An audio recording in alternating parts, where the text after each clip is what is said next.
apps affairs show you. How to see draft reels in Instagram.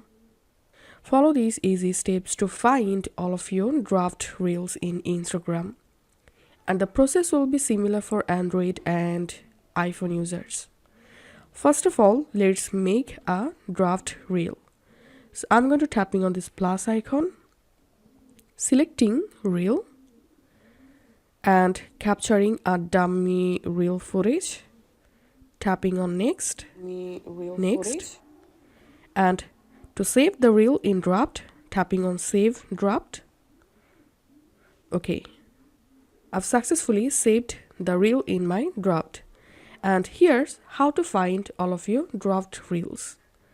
Go to your Instagram profile page and here select reels and tap on drafts, and in this draft folder you will find all of your draft reels. And now from here you can easily delete any draft reel by tapping on this three dot next to the reel and tap on delete, and the draft reel will be deleted. And if you want to publish any draft reels, just tap on the reel and just tap on share, and the reel will be shared. This is how we can see draft reels in Instagram. If this video helped you out, please leave a like and leave a comment down below. Thank you for watching.